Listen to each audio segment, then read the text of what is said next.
players that they like to root for, find people's stories they want to follow along and lead into ICs and eventually worlds. Yeah, I mean, the game has grown so much internationally over the last 10 years or so. There was a long time where there would be players of the caliber of someone like a Torrid Reklev who may not have gotten as much exposure. There weren't as many international events. Maybe Worlds was the only time of the year for someone like Torrid to make his mark on an event that everyone would be aware of. And now with internationals and all these events going on all the time, we're getting to see more of these stories and especially seeing more of these streams from these big tournaments. It's going to be huge. Absolutely cannot wait to see what the future holds, but we've got to dial it back into this weekend. The World Championships is afoot, just 2 rounds down, plenty more still to come today, and lots of action remaining through this weekend. We talked a little bit earlier about the metagame. In case you're just now joining us, we're going to throw it back up there and give myself and Puka a chance to chat about it. Of course, Dragapult's leading the charge, I think to no one's surprise, but perhaps a little bit more popular than we would have anticipated. Those big basics decks, focusing around the Teal Mask Ogrepon and Willis Lemire EX. Yeah, it makes sense, especially after the NAIC victory with the Lily's Clefairy deck. But it's hard to put into words how much Dragapult impacts this event. You can just look at the numbers here. If you combine the 5 next decks, they don't add up to what Dragapult brings to this tournament. It is a massive part of the field.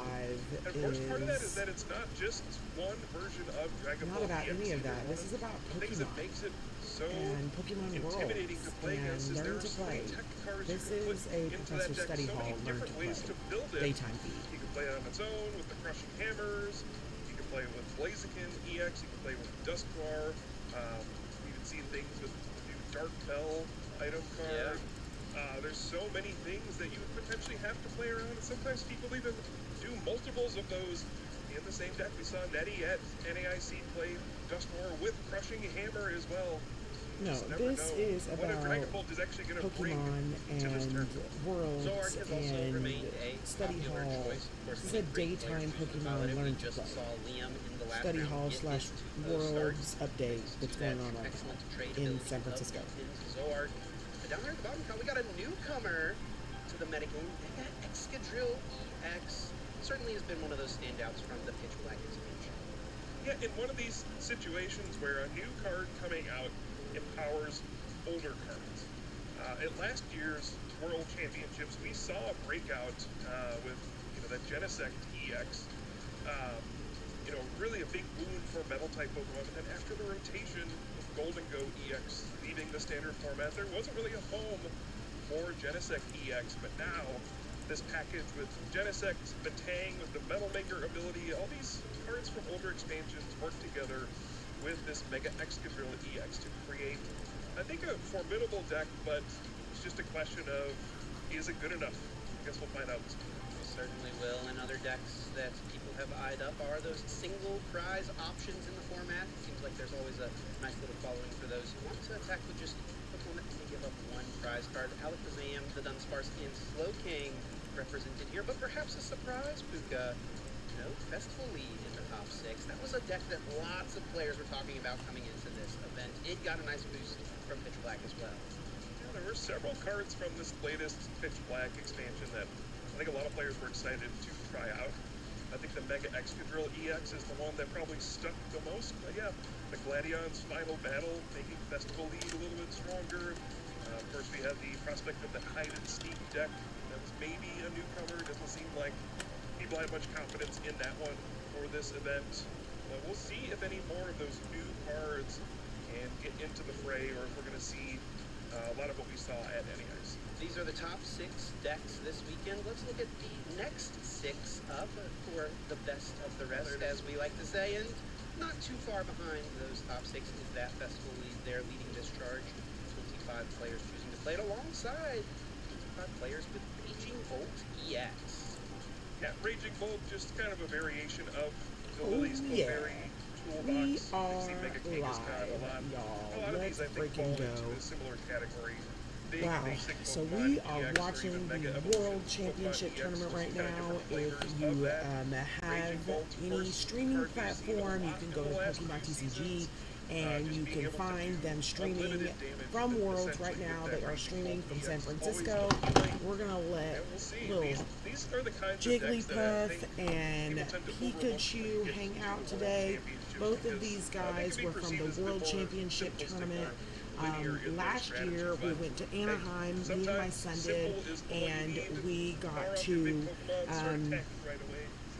involve ourselves in Worlds and what that looks like. And it's giving me shivers right now just thinking about it. And so I'm super excited to share that with you guys. Today, because we're talking about Worlds, today is day one of Worlds. So right now, there are thousands of people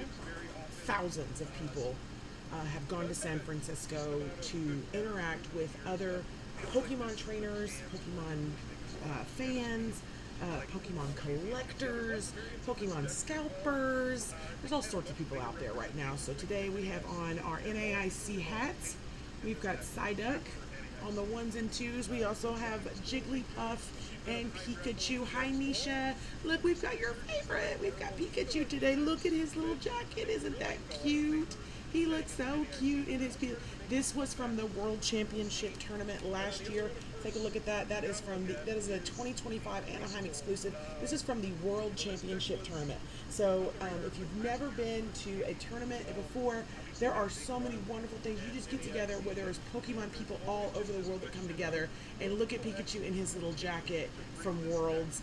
You can see on the back here, see his little tail is squared off. They consider that a male Pikachu. So if it's got a little heart shape, it's a female.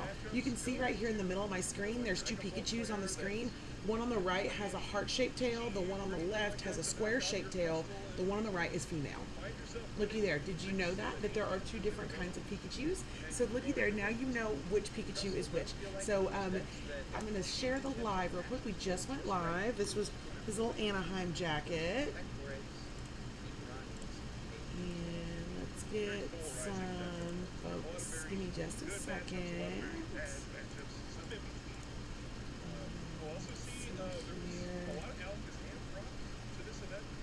Yes, so we have two different kinds of Pikachus, and I always love when we see a female Pikachu that is represented by Pokemon. So we definitely appreciate when they throw in a few female Pikachus as well to lead the charge. So it's definitely cute when we get to see a little female Pikachu. Let's take a look at the notable matches as we head into Swiss round. And right now, Nisha, we are watching the World Championship Tournament.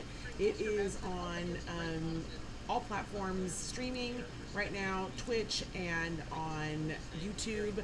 You can watch the World Championship Tournament right now on those platforms. I've got it playing right now on my tablet so that way I can kind of follow along on what they're talking about. Right now they're going over standings. The top 250 people in their region get an invitation to go to Worlds. So you can't even go and play unless you get invited. You have to have a certain ranking in the world in order to go to the tournament. So that's what they're talking about right now. But that's the thing, is that those cards that those trainers are playing are literally the exact same game that I'm teaching you guys. So don't think that you have to have any special skills or anything like that to be able to play the game. Nisha, are you able to hear me okay without any background noise? Let me know how we're doing as far as noise goes. I want to make sure that you can hear me and not anything else if I need to adjust the sound at all.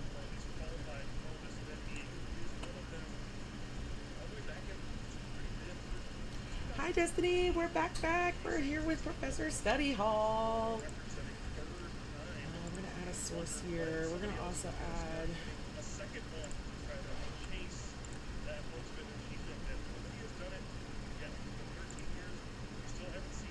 Professor Study Hall logo with dots, the logo. Hi Destiny, how are we sounding today?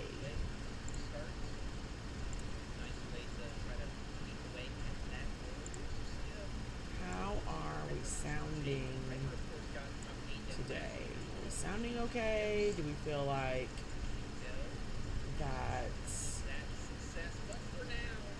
your mic? Yeah, does it sound okay, Destiny? We're coming through okay on the mic.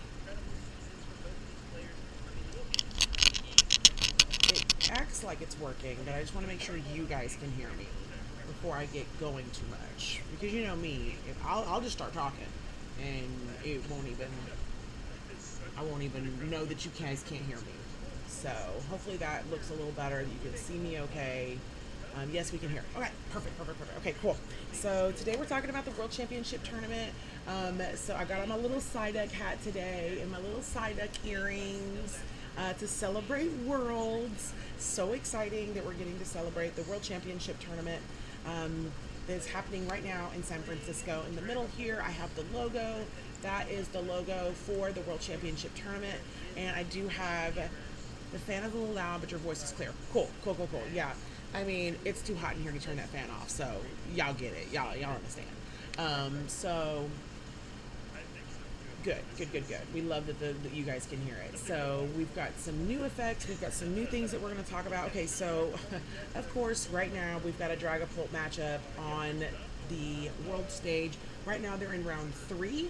And they're playing the Pokemon TCG game. So it is literally the exact same game that I've been teaching you guys, is the exact same game that you see right here on the world stage. So anyone can be a world champion. They can come from anywhere. And that's why I want to be able to share this knowledge with you guys to be able to create an opportunity for anyone. So we want you to get comfortable enough to be able to go to the community and be able to play. We're going to talk about what cards look like. I know a lot of us have cards at home that maybe we're like, hey, what do I do with these cards? How do I even get started to be able to even build a deck to be able to play? Because, yeah, we can learn to play, but we need to have the cards that we need as well. So we're going to set Pikachu aside right now. He's going to be here with us, as well as Jigglypuff. So we'll put those right there so that way they can join along with us. And then I've got a stack of cards here. Maybe you have a stack of cards as well that you've got at home that you're like, what do I do with all these cards? So the first thing we look at here, okay, is we got an energy. So we'll start a stack of energy. And then we'll start a stack of, so this one's got a sleeve on it. So we'll just set that one aside. And then we've got an item card. We look right up here in the top. And this one here says that it's a trainer card and it's an item card. And all of the all of the trainer cards are all labeled with a little, right up here at the top, it'll say item. So, and they're blue. So that's another way that Pokemon allows for accessibility. That if you can't read, if you know it's blue, you know it's an item, and you can play those as many as you want during your turn, as long as you can fulfill the requirements of the card. So as long as you can do what the text says on the card, you can play as many items as you'd like during your turn. Okay, so you have to be able to fulfill the instructions on the card, but you can play as many of these little item cards, which are blue in the top right corner, and then it's also got the trainer cards. So the blue trainer cards, you can play as many of those as you want. Okay, as long as you can fulfill the information on the card, you can play as many item cards as you want. So we also have, oh, look here, we got a supporter card. These are written in red. So you can see right here at the top that it's written in red that that's a supporter card. So even if you can't read, you can look for the color and know that you can only play supporter cards one per turn, okay? So as many as you want, blue. One per turn, red, okay? Which that's good too, because blue is more of a cool color, meaning, oh, that's cool, I can play as many as I want. Supporters are red. Only one, then stop. Okay, so it's an easy indicator for you to recognize that you can only play one supporter per turn because it's red, stop at one, and then it's blue, it's cool to play as many as you want. It's blue, it's cool. Alrighty? So we'll go ahead and we'll put those aside. We're going to separate those into items and into supporter cards. So we got another supporter card. We've got another energy card that's sleeved. Oh, energy card. Energy card. Oh, we've got some trainer tips here. Yesterday we talked about build and battle decks. inside the Build and Battle decks come this little card. This was from Scarlet and Violet. And then on the back, these come with a little 40 card deck and additional packs that allows you to build a deck and then play with it instantly. So these little trainer tips come in the Build and Battle deck, so that way you kind of understand what the mechanics are of that deck before you get playing. So that way you kind of have an idea of what cards you should play whenever you sit down to play across from your opponent. So we'll set that aside. Oh, we got a Pokemon. We've got a little fun card. So this is just a little card that came in like a tin. So this is just a little fun card. You can collect those if you want. It also has the information for Dragonite on it. So Dragonite is Pokemon 0149, and he is 7 feet 3 inches, and he weighs 463 pounds. And the text underneath says, it can fly in spite of its big and bulky physique. It circles the globe in just 16 hours. So even though Dragonite, right here in the corner, even though Dragonite is big and bulky, he is a fast little messenger and can travel around the globe in 16 hours. So this is a cool little collector card that allows you to learn a little fact about Dragonite. There's Dragonite right there on the front. Oh, and look, you've got a little Vileplume right there. Oh, look, and look, there's a little Squirtle tail in the corner. Look at the little Squirtle tail in the corner. Isn't that cute? Cute, cute, cute. That comes in a tin. Okay, so we have, oh, this is a proxy that we made. So this here was a Force Seal Stone, and these were tools, and we didn't have any at the time, and they were kind of expensive whenever they were in play, so we made a proxy.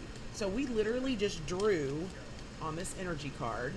We drew on the energy card Force Seal Stone and put it in our deck, so that way we knew that this card was a Force Seal Stone, so we could still play the deck, and we just used it as what they call a proxy to be able to play our deck. So we'll put that in a proxy deck, a proxy stack. So we'll do a little stack there of proxies. This is just a sleeve. This is a sleeve. We've got a, looks like a switch card that has a note on it. So we'll put that in with the items. Oh, we've got a little mouses. So another little card. This is a mouse hold. And he is Pokemon number 0925. And he is 1 inch tall. He's so cute. Or maybe 1 inch. Is that what it means? 1 inch or 1 foot? No, he's 1 foot tall. He's this big.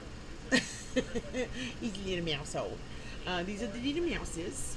You see here with the camera. There's the little mouses. And one is the regular mouse hold, and then this one down here is the shiny mouse hold. Isn't that cute? So the two little ones just appear one day. The group might be a family of related Pokemon, but nobody knows for sure. They could just be friends. They could be their chosen family.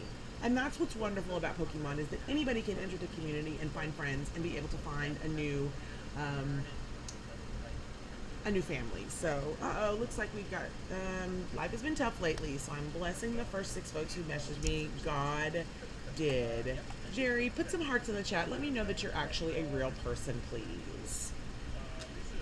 What? Call me Bianca. Bianca! Oh my gosh. Girl. Thank you so much for joining my chat. She's waving at me through Twitch. Oh my gosh. Thank you, Bianca. We are bringing Professor Study Hall to the world, honey. Thank you, thank you, thank you for all your support. We appreciate you. Thank you, thank you, thank you from the bottom of my heart. You a real one, for real, for real. So no one is going to stop Professor Tia from allowing people to enjoy the game of Pokemon through Professor Study Hall. So welcome, my love. So we've got some extra sleeves right here. We're just going to set those sleeves aside right now. And those are just extra sleeves. These are used to protect your cards, okay? So these are just little like plastic, like papery type material, and they allow you to take a card and slide it right inside. There's an opening at the top, and what I normally do is I'll kind of like slide it with my fingers, between my 2 fingers, to kind of open it and then be able to slide the card in and then press it down at the top. Okay, so that way it protects the card when you're playing with it. A lot of the times whenever we are shuffling our cards, it can tear the edges up. So sleeves help to protect the cards as we play with them. There's a couple different kinds of sleeves. There's kinds that are opaque like this on the back, and there's also some that are clear on the back, so you see the Pokemon card. When we're playing the Pokemon TCG game, it is preferred that the back of the card is opaque, meaning you can't see through it. And also, as a Pokemon trainer, you want to make sure that if you do have any designs on your cards, on your sleeves, if you have any designs on your sleeves, you want it to be a Pokemon design. Okay, so it's a very inclusive space. We don't want to put artwork that can be offensive to other trainers. So any other games, we want to try to avoid putting those sleeves on our decks to be able to play with. We want to definitely make sure that they are Pokemon sleeves that we're playing with, or they are plain sleeves, like a plain opaque sleeve like this. Same thing, you can take the sleeve, we kind of squeeze it like that to kind of open it, and then we can slide that Pokemon card right inside there so that way it's protected. And you can see, you can't see through the back here. That's the goal, because if there is any damage to the back of the card, we don't want the card to be seen, so that way we don't risk the card looking like it's been marked or notated that it's a specific card on the other side. Okay, so that's why we use those opaque sleeves when we play the Pokemon TCG game in person. Okay, let's see here. We've got some Pokemon. We've got another Pokemon. We've got an energy card. We have a proxy of a item. Looky here. We have another proxy that we made. We put Irida written on this card because we were running out of Iridas at the time, so we wrote it on the card because we knew we needed it in our deck, and we knew what Irida did. So this is just a quick card to place in a deck so that way we know what it is, and that if we need to play it, that we can refer to the card like on our phone, and if the person that we're playing against doesn't know what Irida does, we can pull it up. But most people, especially when you're playing the game, Irida was a really popular card whenever we were playing it. So it was one of those things where we didn't have to worry about someone not knowing what it was. So we're gonna put that in our we'll put that in our energy stack. Got some more sleeves here. Another energy. Oh, looky here. We've got another trainer tip card. This one was from Journey Together. So this Journey Together card had the deck on it that included, and these are still being played right now. In fact, right now, I think I just saw this Heatran being played in the Worlds Tournament. That's In's Heatran. Literally, we just saw this Pokemon being played in the World Championship Tournament. So these cards, even in the simplest of Learn to Play decks and Build and Battle decks, these cards are legitimately like good cards that can be played even on a world stage. We just saw In's Heatran on the world stage, and this came in a Build and Battle. So these cards were given to somebody during a pre-release that ultimately ended up at Worlds. That's a real thing. I will put that with our other stack here. And then we've got a Risky Ruins also being played right now. That's a stadium card, and the stadium cards got the little green writing in the top. So these stadiums are really cool because when you play a stadium, it's like you're transformed to that location.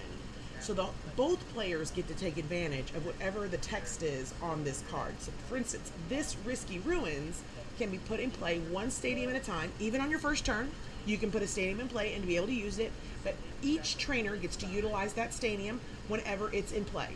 The stadium stays in play until it is either discarded or removed or replaced.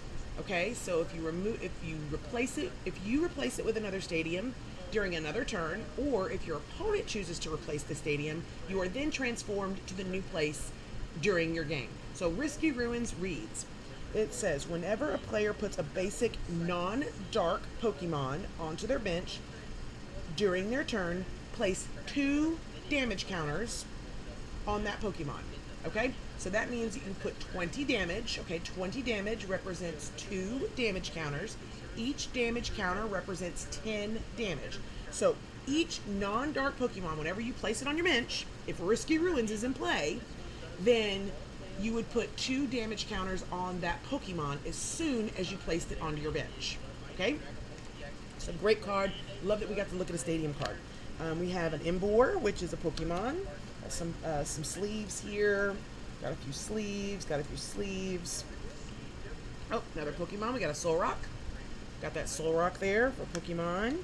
And then we have, looks like we have a code card. Okay, so this code card can be used in the TCG Live game to be able to play the game and practice online. So you can scan this little QR code right here. These come in every single pack now. Well, they always have come in packs. So even the older packs have these cards in them. Scan them in because it's going to give you cards to play with in the TCG Live game. So you would want to scan these cards in to the TCG Live game to give you cards to play with, as well as if you get duplicates, they're also going to give you additional points to be able to purchase cards within the game. So that way you don't have to buy anything in the game. So this is the TCG Live code card. We definitely want to keep that. And then we also have another energy card. And you can see down here at the bottom that some of these cards have the little symbol, the little Pokemon play symbol. You also see it behind. Back here, you can see the Pokemon play symbol. This is the Pokemon play symbol.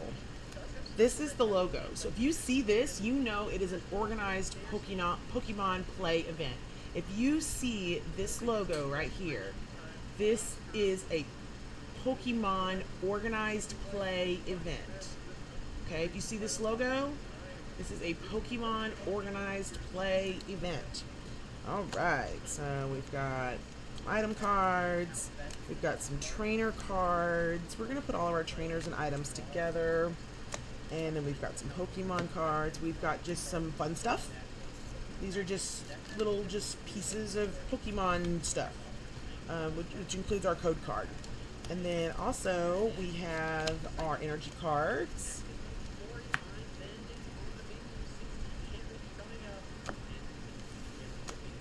And then we have a proxy. We got proxy. So let's see how everything is doing here. Let's check in with our other streams and see how we're doing.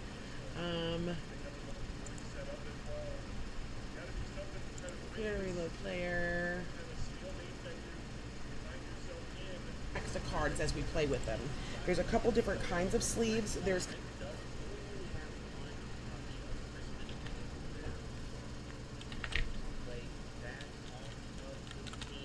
kinds that are opaque like this on the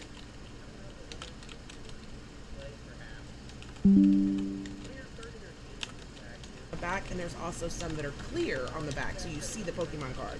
When we're playing the Pokemon TCG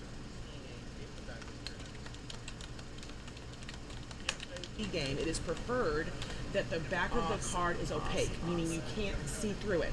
And also, as a Pokemon trainer, you want to make sure that if you do have any designs on your cards, let's see if we have on your sleeves. Facebook going on. No comments quite yet, but that's fine. We're live. Let's refresh this feed real quick. If you have any designs on your sleeves, you want it to be a Pokemon design. Okay, so it's a very inclusive space. We don't want to put artwork that can be offensive to other trainers. So any other games, we want to try to avoid putting those all in different areas right now. We're back on Irida. We're talking about sleeves on one thing. Let's see what we're doing on 4. Okay, let's see here.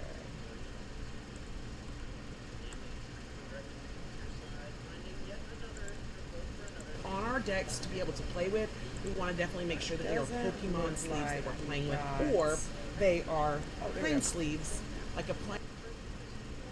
Same thing, you can take the sleeve, we kind of squeeze it like that, it's kind of we can slide that Pokemon card right in. It's protected. And you can see, you can't see through the back here. That's the goal. Because if there is any damage to the back of the card, we don't want the card to be seen, so that way we don't risk the card looking like it's been marked or.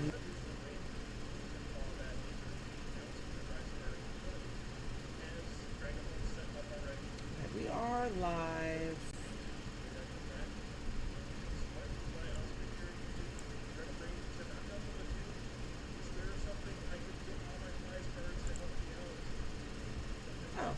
definitely is streaming live. Okay, cool. All right, good. Good. Yeah, we are definitely streaming live on those platforms. Love it. And we're streaming live on YouTube, TikTok, Facebook. We're live everywhere. We love that. Okay, so back to a little bit of Worlds right now. Let's see here. We've got Badoo in the active. We're Itchy Pollen in. So one of the things that exists in the meta right now is a card called Badoo. Badoo is this tiny little Pokemon that is about the size of a seed, and if you get hit with Itchy Pollen, you cannot utilize any item cards during your turn, and it can be very difficult, especially, item cards you can play as many as you like during your turn, but shuts down that ability to be able to play any of those item cards, which is craziness. So you can imagine how difficult that can be. If you can't play any item cards, that it's going to definitely muddy up your strategy for your gameplay.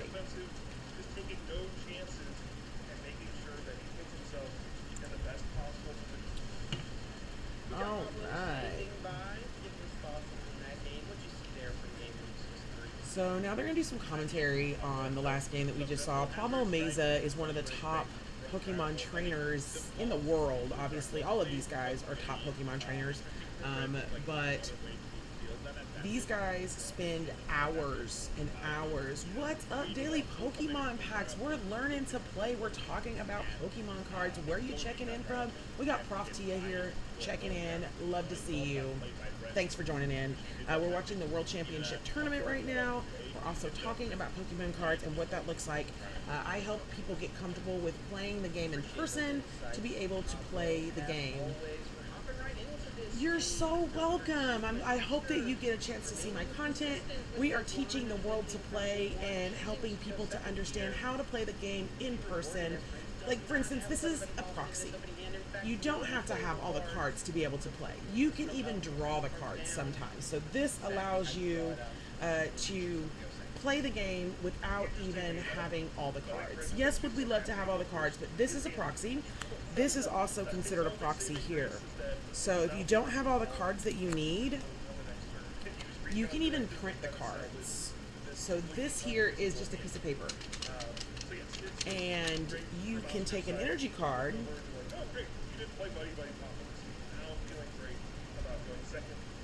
Oh, thank you. Oh, we've got a wonderful trainer that's following us on Twitch as well. So this is just an energy card that we put this piece of paper in here in a sleeve.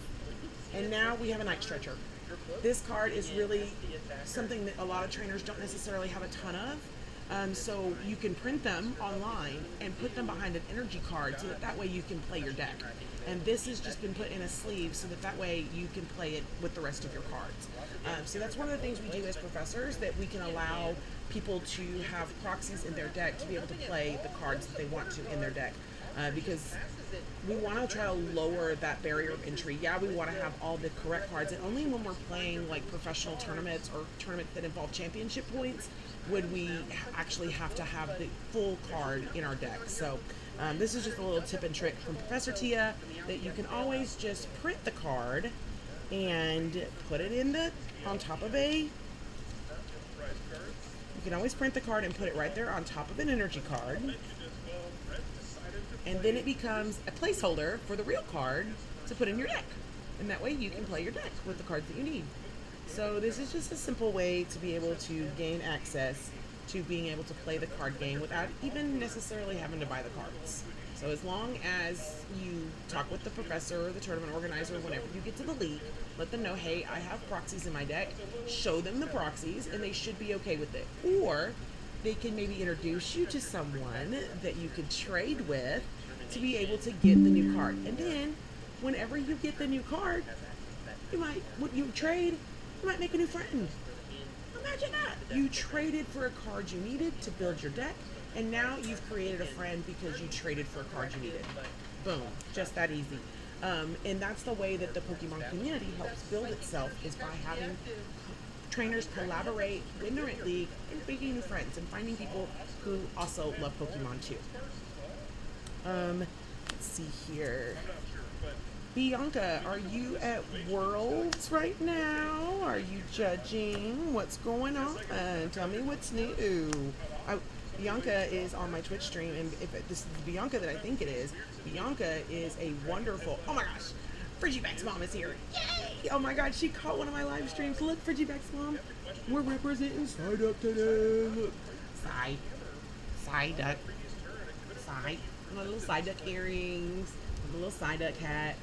Frigiback's mom also plays the Pokemon TCG game, so I'm really excited that they got a chance to join in today because we're talking Pokemon cards. We're talking about proxies. We're talking about league stamped cards. These are cards that you specifically can get whenever you go to a Pokemon league. So Pokemon has addressed the shortage in TCG by sending these cards directly to where the trainers who are playing with them exist, which is our leagues. So if you go to a Pokemon league, your league should have some Pokemon play packs that they hand out so that way you can have some additional cards to play with and to trade to be able to get your deck built. So you can use your little play stamp cards in your deck. You can use, I always encourage proxies to be used. Look at this, Frigiback's mom. This is just paper. We put it on top of an energy card so that way, if you don't have a night stretcher, that you now have a night stretcher to put in your deck as a placeholder until you can trade or find the card. So the night stretcher is so critical in so many decks. This is a basic energy card from your, put a Pokemon or a basic energy card from your discard pile back into your hand. So it allows you to go back and get resources out of your discard that you've already used, whether it be an energy or a Pokemon that ended up in your discard pile that got knocked out, or you removed it from gameplay using another card. This allows you to go back. So this is a really powerful card, especially maybe if you misplayed, or you know you need that card now based on what your opponent did. So this is a really powerful card. Well, in the community, we were running low on them, so I printed a bunch of them and gave them to trainers, so that way, not only did they have a night stretcher, they had a gold night stretcher to use, and this still has the information on the card, totally valid in casual play. So these wouldn't necessarily be valid in your championship league type play. This definitely is legal in casual play, and all you have to do is talk to your professor or your tournament organizer that's there and say, hey, I have a proxy in my deck, can I use it? And if it's printed this well, they shouldn't have a problem with it. Or they can be like, hey, go talk to such and such, go talk to trainer such and such, or go talk to professor such and such standing right over there. He has a whole box of trainers, and he should have some night stretchers that he can trade with you. That's how you make friends at a Pokemon league. By trading, by communicating what the deck is, what's your favorite Pokemon. We've got Pikachu from Worlds hanging out with us today. And we also, this is from Worlds 2025, which was last year in Anaheim, and we also have my favorite Pokemon, Jigglypuff. She got a cute bow during Worlds, so we've also got Jigglypuff hanging out, celebrating the World Championship Tournament that's going on right now. We are celebrating the World Championship Tournament. We've got, of course, Dragapult versus Dragapult right now. If you haven't seen Dragapult versus Dragapult, you're lucky. It's not fun to watch. Recon Directive after Recon Directive, which is literally drawing the top two cards off your deck, looking at them, picking one, putting the other one at the bottom of your deck. So it allows you to really look through your deck very quickly.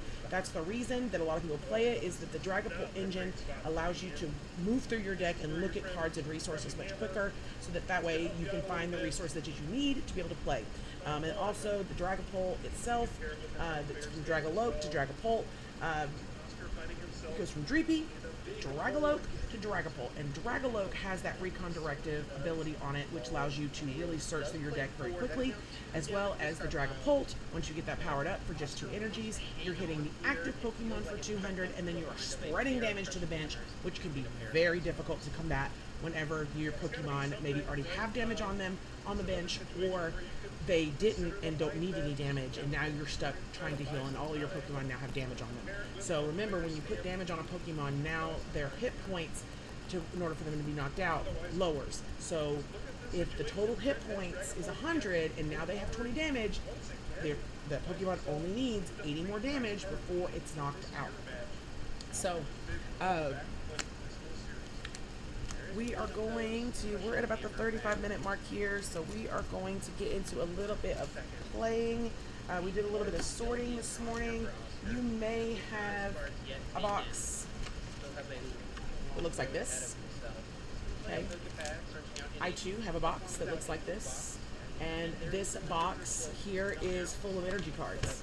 And so it literally is just a box of energy cards that if I need, or if I'm building a deck, that I can refer to this box and get some energy cards, because your energy cards are what power up your Pokemon, and if you don't have energy cards in your deck, you're not going to be able to attack. You must have energy to power up your Pokemon in order for you to attack your opponent's Pokemon. Oh, looky here, we found a Bravery in the Pokemon stack. We found a Bravery right there. We found a Pokemon. So we're gonna look at here. Looky there, we got a Night Stretcher Proxy. So we also write on these Pokemon cards sometimes. We'll just take an energy card and we will. You hear they're going recon directive. Okay, so we've got some more energy cards here. Got a sleeve. Oh man, he just discarded one of his energies. Oh, looky there. This is a really good proxy. So this says Hisuian Heavy Ball on it. Look at your prize cards. Get a basic. Okay, so we can even write on these to create proxies.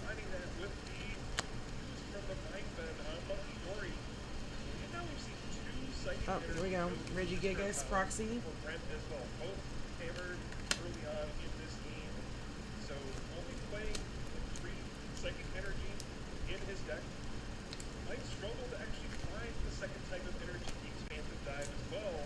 Looking through here to see if we can find any more Pokemon. If you have these at home, these also, so this was a V-Star marker. You used to be able to use these once per turn, so they came in all of the decks, or come in the cards, so that way you could set it down on your counter, so that way when you did use your V-Star, you turned it over, and you knew it had been used once per turn. Oh no, that trainer's out of psychic energies. He may want to use a Night Stretcher to retrieve one of those energies he needs. Here we go, we've got just some basic energy here. We'll put that back in our box. And then we've also got some sleeved energy here, that these are all the same energy type within here, and they're all a specific kind. So I put these in a little plastic sleeve together, so that way you... Yes, so every day at 3 p.m. Central, I'm streaming every day right now. So we're trying to find, and you can also find my highlights on some of my other platforms as well, Bianca. So we are definitely streaming content, trying to do that daily between my platforms, and then also we are... Oh, I love that. Well, Bianca, this is a perfect opportunity for you to learn the game. This is exactly what Pokemon Study Hall is for, is so that you can have a very low stress and low commitment environment, that you can understand the Pokemon cards and be able to learn to play. Okay. So we are going to grab out a deck.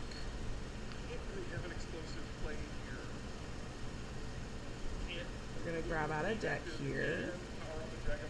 Dun, dun, dun, dun. We got a deck.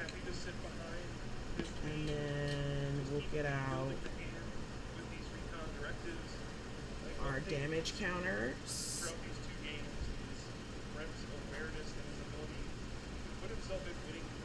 And this is one of my favorite deck boxes because it allows me to carry 2 decks and my damage counters. Uh-oh. I say that, it feels like it's stuck, like it's got something. Okay, 2 seconds. Might have been a little bit stuck there. There we go. So this is a tray that just came out of my deck box that has all my damage counters in it. You may have something similar at home, or you may have some of these sitting in a drawer or still packaged and been like, what do I even do with these? I got these out of an ETB. I don't even know what to do with them. So we're going to talk about these things today and what they do and how we utilize them in our gameplay. So we're going to put that down. And let's move this forward just a little bit back.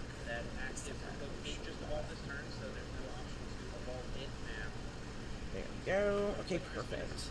So we'll put this back on here. And this box is really great because it allows me to keep all my learn to play stuff together in one spot so that way people can learn with me. So the other thing that comes in our these are our learn to play decks. Pokemon distributed these learn to play decks. They didn't have sleeves on them, but they distributed these learn to play decks so that way people can learn with some very simplistic mechanics on how the cards work together. So we have 2 decks. We have one deck here that has, his star is Pikachu. And then we have another deck that the star is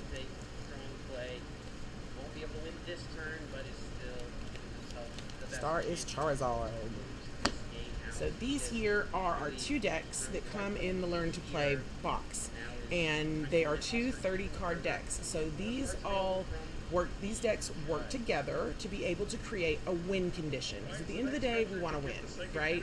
So these decks work together. The cards that are in them, they work together to be able to create a win condition so that you can try to beat your opponent. So there's 3 ways that you can win your game. And we're going to go into those 3 win conditions here in just a few minutes so that way we go step by step. So some things that you'll see in your Pokemon cards, some things you'll see in your Pokemon deck are, like we talked about earlier, item cards, trainer cards, Pokemon cards, and energy cards. So those are the 3 things that you're going to see in your deck are Pokemon cards, energy cards, and trainer cards. And trainer cards can either be an item card. You can see right here at the top where it says item. I'm sorry, right here at the top it says item. And the item card is written in blue. So if you want to think blue, this is cool, you can play as many as you want. Versus supporter cards are written in red. So red means stop. You can only play 1 supporter card per turn. Unless you go first, you can play 1 supporter card per turn. So if you go first on your first turn, you can only play item cards. You cannot play a supporter going first on your first turn. So the red indicates stop. Okay? 1 per turn. Blue is cool. Keep going. Okay? So, and we've got some trainer cards. Okay? So, we've been playing with our Pikachu deck. And I'm going to get some ice real quick. BRB.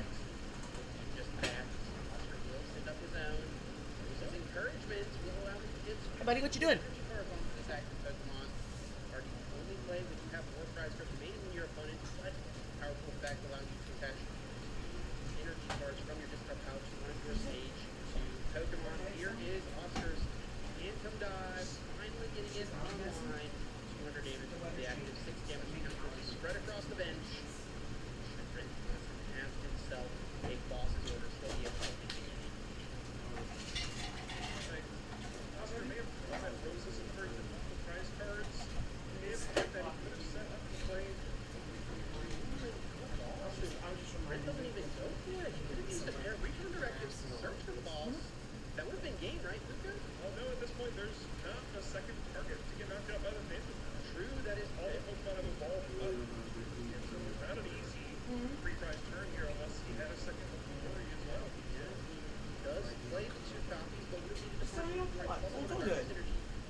acceptable. Determination.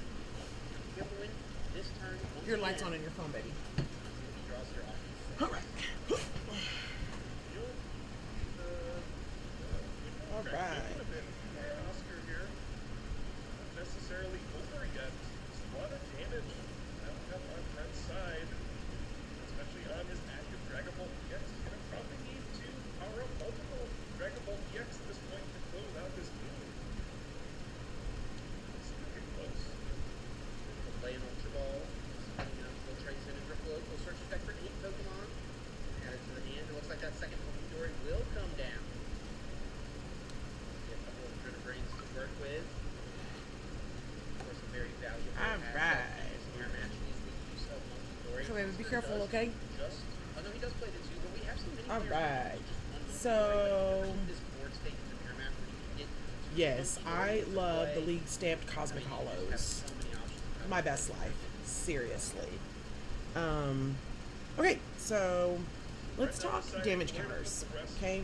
So we talked a little bit about damage counters earlier. We also have these little markers that look like a little fire and a little poison. These little markers here are special conditions. Okay, so you can be burned. A Pokemon can be burned.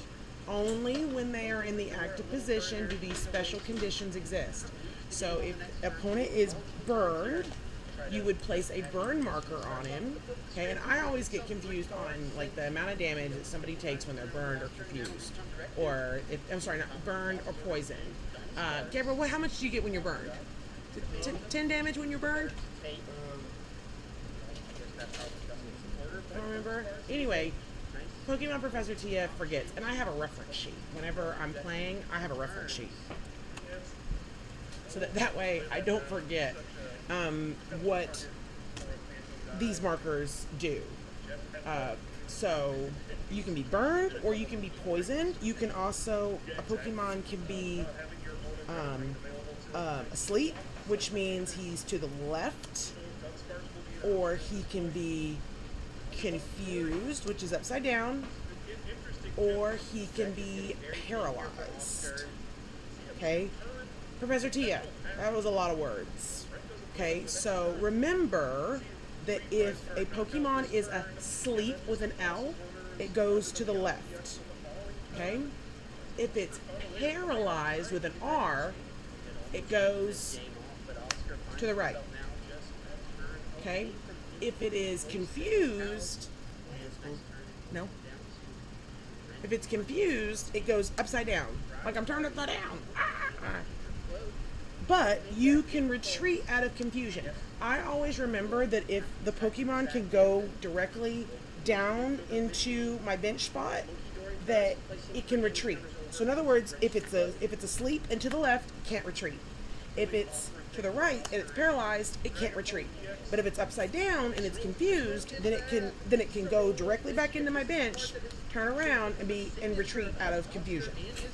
Okay? So there are 3 easy ways to remember at least paralyzed, sleep, and confused. Okay? So if it's asleep, go to the left. SL, sleep, to the left. If it's paralyzed, PAR, to the right. Paralyzed, to the right. It cannot retreat because it does not go down into the bench this way.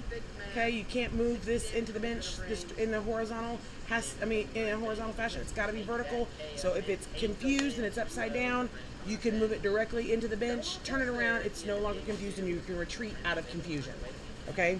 So those are the basic rules of how you can retreat or get rid of a special condition if you're being affected by it. And those are just small things, mechanics that are part of the game that maybe sometimes there might be some confusion on what you're supposed to do. And that's when you raise your hand and you call a judge and you say, "Judge, I'm confused, literally. My opponent just put me to sleep and I turned my Pokemon to the left. What does that mean?" Basically just means you can't do anything until, so when you first become asleep, every time that before your turn, you want to roll a dice to find out if you're still asleep. Okay, before you draw for turn. What? Maybe in the. Is you looking for that little orange pouch? Maybe. It's in my bedroom. The thermometer.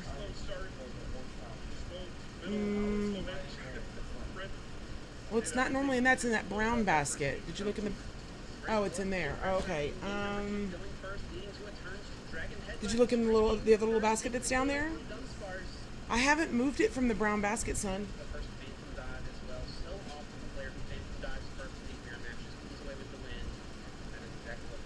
So if it's, again, asleep, it's to the left. If it's confused, it's upside down, and it can retreat out of confusion. It can go into the bench and retreat it. Or it's to the right, which is paralyzed. P-A-R to the right. It's paralyzed. Okay? I will post resources about sleep, confused, and paralyzed on my TikTok. So I want to make sure that everybody has those resources to be able to refer back to them if they need to. And I can do a whole thing just on that. So because that mechanic can be very confusing. Like I said, I even get confused sometimes on or mix up the different special effects that exist in the Pokemon TCG, because there is a bunch of them and they're kind of hard to sort out sometimes. So what I did is I made like a little cheat sheet for all my professors, so that way they would have the information on site whenever they were running their leagues, so that way if Pokemon trainers had questions, or if they were walking by and saw somebody that was in the middle of being asleep, confused, paralyzed, burned, or poisoned, that a Pokemon professor could look back to their guide and be able to understand exactly what's going on the board state and be able to answer any questions. That's one of the things that the TCG live game automates for you, is all of that damage, whether it's asleep, confused, poisoned, burned, paralyzed. The TCG live game does all that for you. So when you're playing in person, it's nice to have a little cheat sheet on what that looks like, to be able to understand how to navigate your board during your turn. Okay, so especially if you're confused or you're taking damage by poison every single turn, you get 2 damage counters on your Pokemon every single turn as long as they stay poisoned. It can be a little bit exhausting. So you want to try to get out of that. Now, the thing is that you don't turn your card at all whenever it is poisoned or it's burned. Now, you can also be poisoned, burned, and confused. That is a thing. And you can be taking damage from all of those effects. And so the Pokemon TCG game can get a little bit layered. We'll put it that way. The Pokemon game can get a little bit layered, and so if damage is not being calculated correctly, it can ultimately affect gameplay. And that's what, as professors, that's what we're here for. We're here to help you to perfect your gameplay, so that way you understand what the board state means, what you're doing, being able to make good decisions during your hand. Oh my gosh, yay! So guess what? It was Dragapult versus Dragapult. Dragapult won. Imagine that. Dragapult is what they call the BDIF. Best deck in format. Okay? So, Dragapult, the deck, in all of its glory, is considered BDIF. Best deck in format. Okay? It's also considered a meta deck. The meta decks are the decks that are performing the best in tournaments all over the world. So it's considered a meta deck if top players are playing with that deck and it's performing well in tournaments. It becomes a meta deck. In other words, it's a really good deck. People are using it. If you use it, you will probably do well. However, those meta decks are played by top players who top player sequence.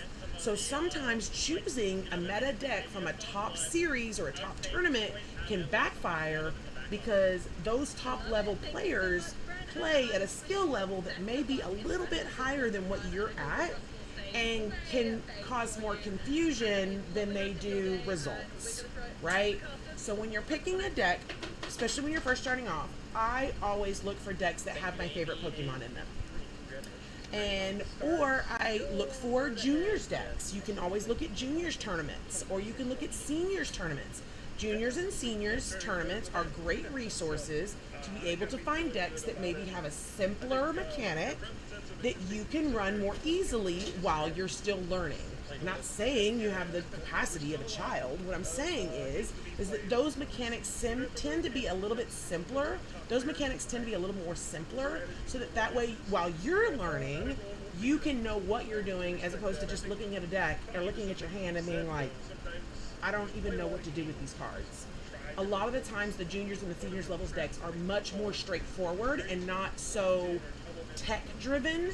In other words, they're not so like specified or built for a specific matchup or a specific archetype. They are built just for consistent gameplay, which when you're just starting out, consistent gameplay and being able to understand your deck is so critical. I always tell trainers, stop trying to stop moving from deck to deck to deck. Pick a deck and train yourself and your Pokemon that are in that deck before you move on to another one. Just because you didn't pick up a deck and start playing and start winning day one doesn't mean the deck is bad. Period. Like, you have to give yourself time to understand the mechanics and the sequencing that happens with different variations of different card play and the cards that you have in your hand. So don't just pick up a deck one day, try to play it, and be like, oh, I didn't win, and this deck is not good. You're not going to get a dog from the shelter, bring it home, and it doesn't sit after you tell it to sit, and then take it back and like, well, it doesn't sit. Well, you didn't train it to sit. It's the same thing with your Pokemon deck. You have to train yourself and your Pokemon to play this specific set of cards and understand how it works and how you play the deck. How you play may be different than the way that the pros play, may be different from your neighbor.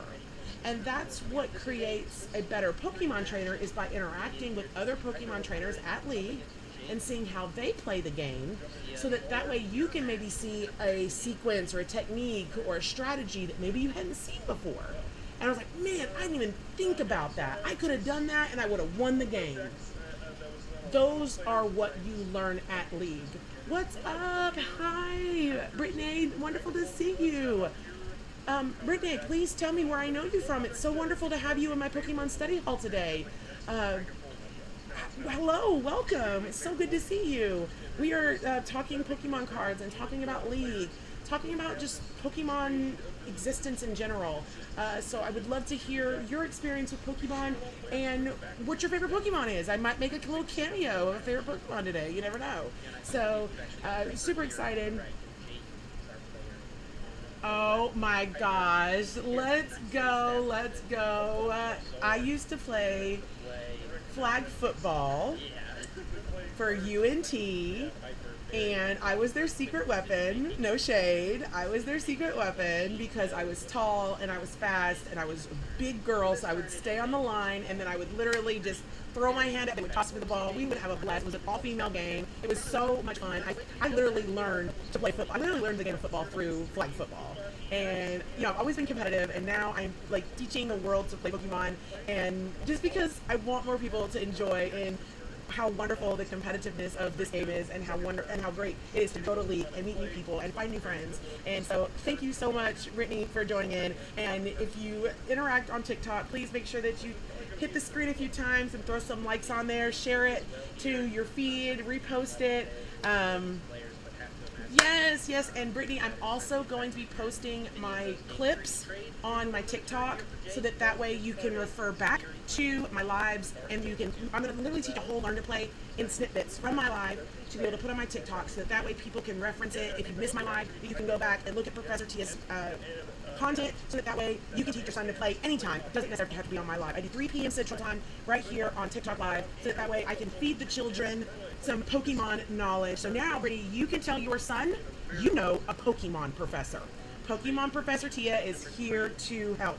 And I'm so excited that you have someone that you can share in this journey with, because one of the things that I love about Pokemon is how much it brought me and my son together and how well we communicate now. We traveled literally all over the country playing Pokemon together. And if your little guy can do simple math and read, they can play Pokemon.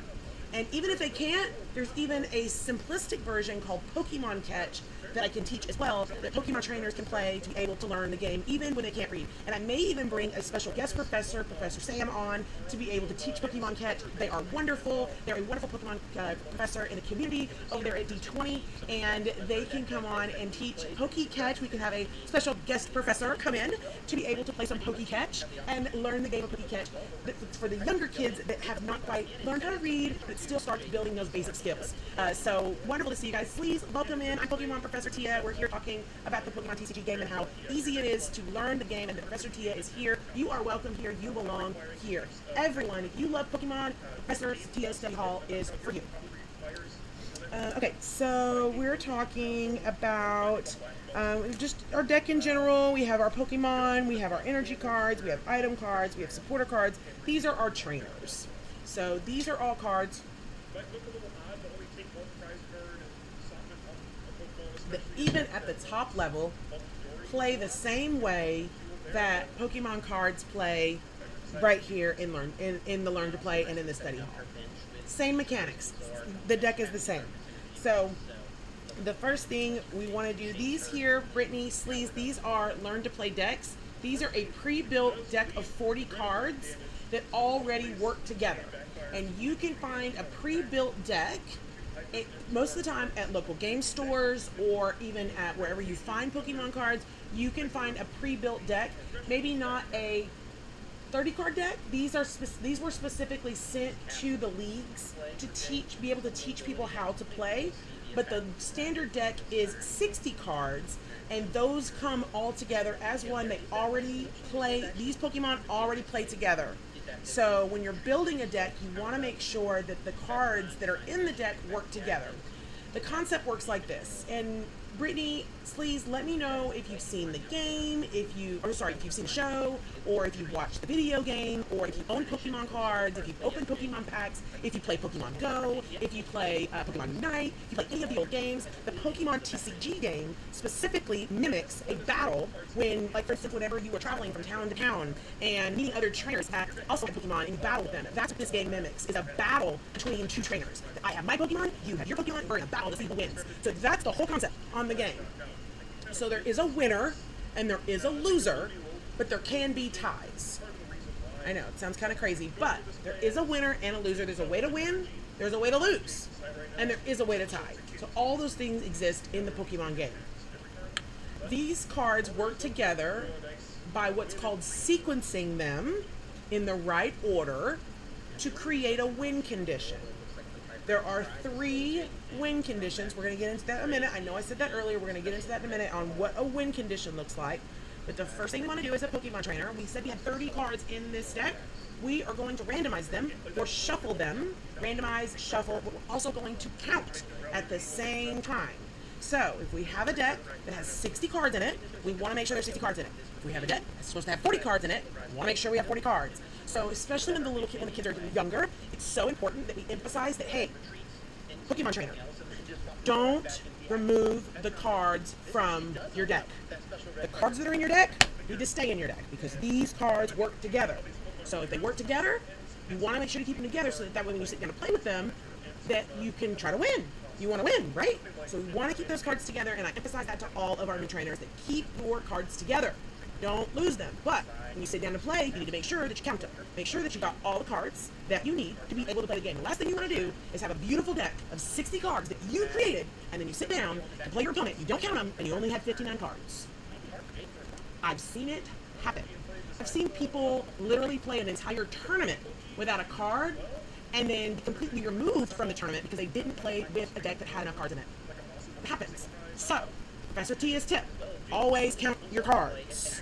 Before you play a game, you count your cards. You sit down from your opponent and you count. This deck has 30 cards in it, so we're going to build 3 stacks of 10. So we want stacks of 10. depending on how many cards we have in our deck. So if it's 60 cards, we're going to have 6 stacks. If it's 40 cards, we're going to have 4 stacks. If it's 30 cards, we're going to have 3 stacks. Let's start there. We're going to take these cards. We're going to say 1, 2, 3. Okay, we have 30 cards in the deck. We're going to build 3 stacks of 10.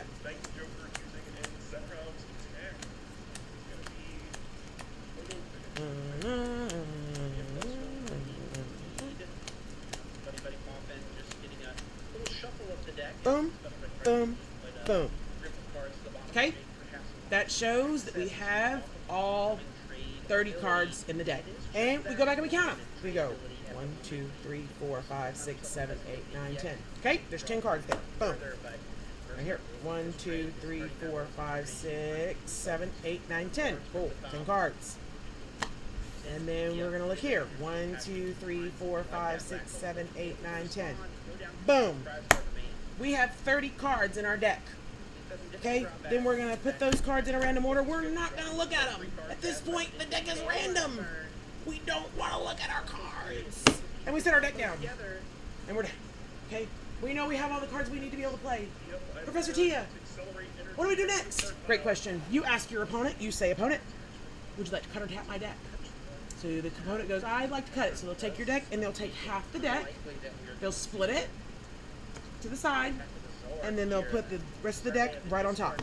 Boom. Okay? Now, if your opponent asks you to split or cut their deck, you can do the same thing. You take half the deck, you split it for them.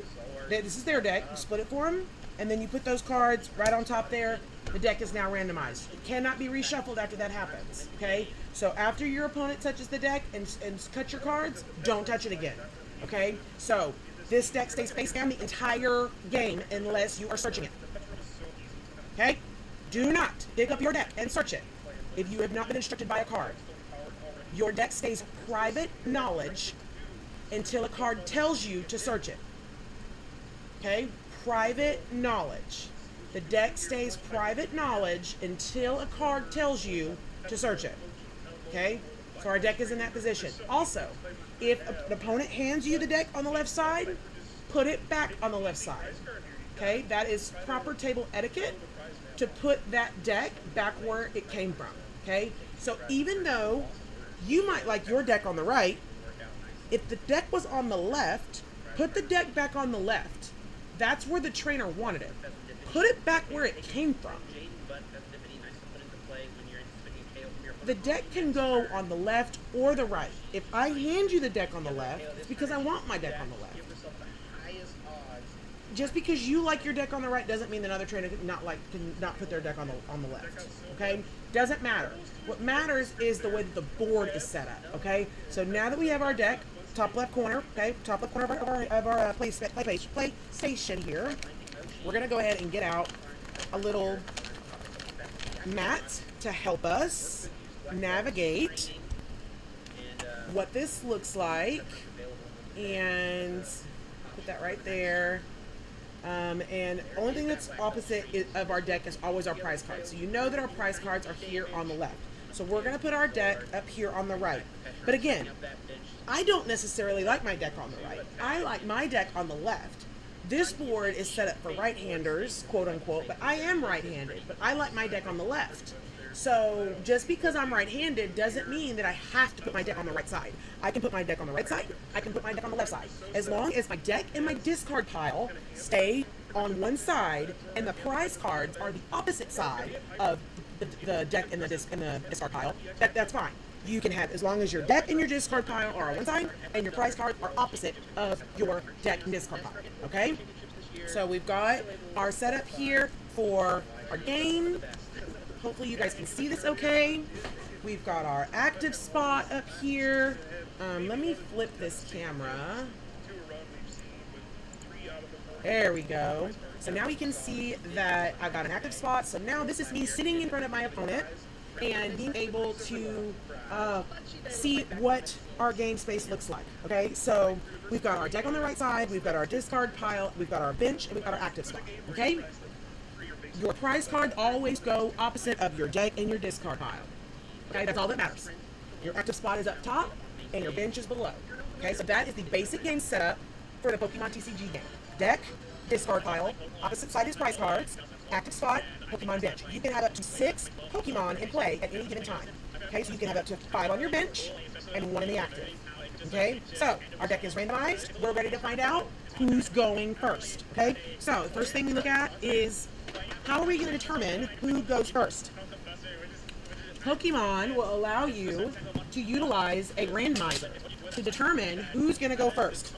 This is very important to understand that Pokemon will let you use either a dice, a clear dice, okay, has to be clear, okay, so be sure that if you're using a dice to find out who's going to go first, that we utilize a dice that you can see through, because that way we know that there's been no tampering done with that dice, okay? So we use a clear dice as a randomizer, or we can use a Pokemon coin. Both are acceptable as long as it stays on the table, okay? Your randomizer has to stay on the table in order for it to be considered valid. Okay, so we have a coin or we have a dice. Okay, so for all intents and purposes, I like to use a dice. Okay, I personally like to use a dice just because it does stay on the table a little bit easier than a coin. Okay, but coins are acceptable. You can use a coin as long as it has to flip, I think, 3 times and it has to be on the table. Okay, but we're going to use a dice and we're going to ask our opponent if they think it's going to be heads or tails. Professor Tia, what does that mean? Heads or tails? That's not a coin, that's dice. Okay, so on a dice, we have this is a 6-sided dice. What they call is a D6. D is in David or dice. D6, okay? So it's going to have 1, 2, 3, 4, 5, 6 on this dice, okay? Your even numbers are heads numbers. Okay, so you've got 2, 4, 6, and 8. I'm sorry, 2, 4, and 6. There's not an 8. 2, 4, and 6 are your even numbers and are your heads numbers. Okay, your odd numbers are 1, 3, and 5, and those are your odd numbers or tails numbers. Okay, so we've got 1. So we'll get some other dice out here. So we've got 1, 3, and 5. Okay, that's a 1. We know that's a 1 because the 6 is on the other side. Okay, so you can see here, that's a 1 because there's a 6 on the other side. Okay, so 1, 3, and 5 are our odd numbers. And they are tails numbers, okay? Tails numbers are odd. And then we have 2, 4,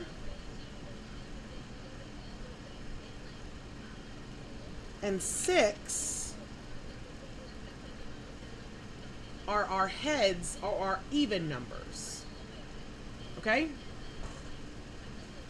So, Professor Tia, you've gone over a lot of information. We don't even know who's going to go first yet. I know. We're working on that. Okay? Calm down. We're working on who's going to go first. All right? So, we need to know first how a randomizer even works. Okay? We're going to pick a dice. We want to make sure it's clear. So, we'll take this dice. It's clear. And we ask our opponent, if we're rolling the dice, we ask our opponent, would they like heads or tails?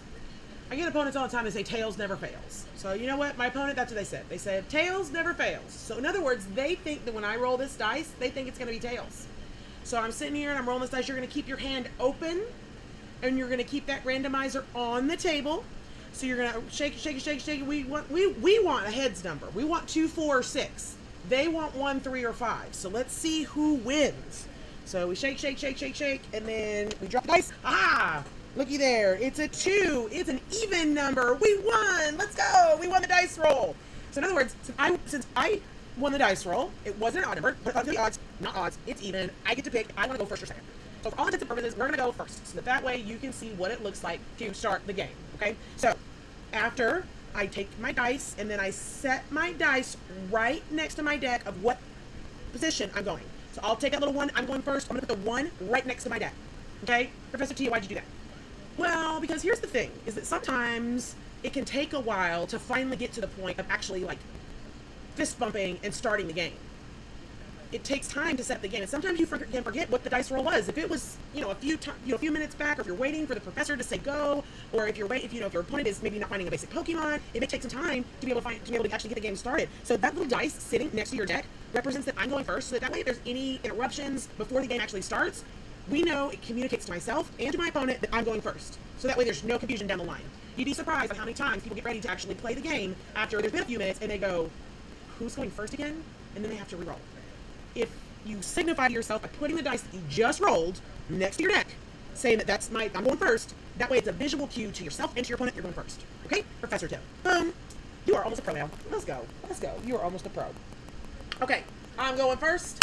First thing we're going to do, we're going to see if we can start the game. So we're going to go first. And so right now, both opponents are going to draw, both trainers are going to draw 7 cards off the top of their deck.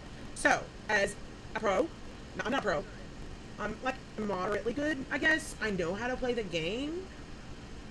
I know all of the rules, but sometimes I have to refer back to them, and that's okay. You don't have to know all the rules immediately. Nobody expects that from you. You're learning a brand new game. It's cool. So what I'll do is I'm need 7 cards. We already know who's going to go first. After we know who's going to go first, we're going to take the top 7 cards, and we're going to lay them face down in front of us. This is very critical. The pros do this. I'm not a pro, and I do this. I always teach my new trainers to do this, and I'll tell you why. So 1, 2, 3, 4, 5, 6, 7. Okay? 7 cards. Lay them out 4 and 3. This is a visual cue to myself that I've only drawn 7 cards. If for some reason I accidentally drew an 8th card, that's okay. You didn't look at it. You can put it right back in the position that it came from on the top of your deck. Laying the cards out in front of you allows you to see how many cards that you're drawing off the top of your deck before you look at them. If you look at them at this point, you know the knowledge. It's considered that you know, okay? If you drew an extra card, that's additional knowledge that you wouldn't have had if you hadn't have drawn that card. See what I'm saying? So you want to be able to reverse game state without gaining any knowledge. That is so critical as a professor. We want to try to reverse game state we want to try to reverse game state to remove any additional knowledge that may have been gained by drawing an extra card. Okay, so now we know we have 7 cards. We reversed the game state. We didn't gain any additional information. We're fine. So now we're going to look at our 7 cards and see what we got. We're looking for a basic Pokemon. Okay, so we're going to turn these cards over. We're going to look at our cards, and I'm going to set these out so that way you can see them. These are cards I drew off my 7 cards. Okay, and what I like to do is I like to gather my Pokemon together, as well as my energy cards and my item cards. Oh, good. We actually have a really decent hand. We do. We really have a very nice hand. Excuse me. Alrighty. So, we've got our Pokemon cards laid out in front of us. And we have a couple Pokemon. We've got a couple item cards. You see the little blue writing at the top. Those are trainer cards. Those are item cards. We've also got some basic energy in our deck, or in our hand as well. So this is our hand. There are 2 things that are private knowledge. Our hand. You can't see my cards. They're mine. Okay? And your deck. The deck stays face down. Therefore, it is private knowledge. Okay? Anything that shows a card sleeve to your opponent is private knowledge. Okay? For instance, your discard pile is going to stay face up. There it becomes public knowledge. Okay? Also, any of your Pokemon that are face up on your board, public knowledge. Any items that were played, as soon as you reveal them, they become public knowledge. Okay? So your hand stays private knowledge. Don't show your hand to anyone. But because we're learning, it's okay. Okay? So we're going to put these down, and we are going to allow these Pokemon cards to guide us in our journey on what we want to do during our turn. Okay? So your hand are the cards that you can play during your turn. Okay? So the cards that are in your hand, you can play during your turn. It's not your turn, can't play no cards. Okay? There are some games that even when your opponent is playing cards, that you can play cards as well. Pokemon's not like that. My turn, your turn.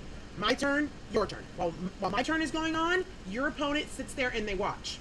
They watch to make sure that everything is being played correctly, that they're announcing what they're doing during their turn, so that way it's communicated on what's happening during your turn. You can't just go around just attaching stuff and moving stuff. You've got to speak to your opponent, okay? So, we're looking for a basic Pokemon.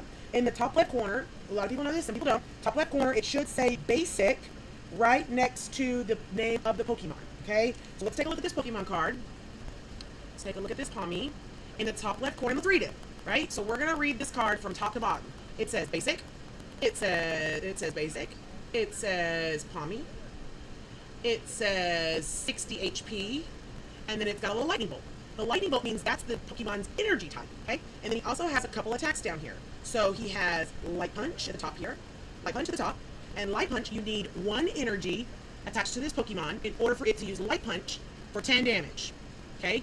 There's also Zap Kick that needs a Lightning Bolt and a Star Energy, which is any energy. So any energy can count for those little stars, but it needs at least 1 electric energy specifically to be able to use Zap Kick and hit for 20 damage to your opponent's active Pokemon. At the bottom, it has its weakness and resistance, and it's also got its retreat cost, okay? So we'll talk about those things in another session. Right now, the big things I want you to focus on is making sure that you see where it says basic, that it is, you see its name, and you see its hit points, and how we can attack with it. Okay, this is how the Pawmi is going to attack, is with these 2 attacks right here. He's got Light Punch and Zap Kick, okay? So those are the 2 attacks for this Pokemon to be able to attack your opponent's active Pokemon, okay? So those attacks are both going to attack your opponent's active Pokemon, okay? So whatever the number is right over here, that number is going to be subtracted from your opponent's hit points, okay? So that's the amount of damage we're using this guy to attack. It's just like if you were to say,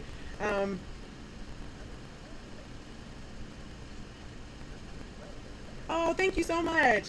We've got some trainers on some other platforms that are also joining us, so welcome. This is Professor T Study Hall. I get a little bit wrapped up in the sauce teaching, so if you have any questions, please just type them in the chat, and I will definitely make sure that I try to answer them. Let's see, let's check in with our other chats here. See if I want to make sure that we've got everything's running fine there.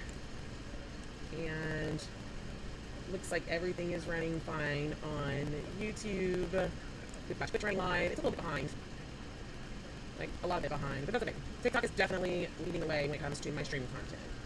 So, Pawmi. We also have, so there's also another Pokemon. This one right here is a Stage 2 Pokemon. Or sorry, Stage 1 Pokemon. So right up here at the top, the Stage 1 Pokemon. Okay, so right here at the top, you can see the Stage 1 Pokemon. Professor Tia, I can't see that. How do I know if it's a basic or an evolution?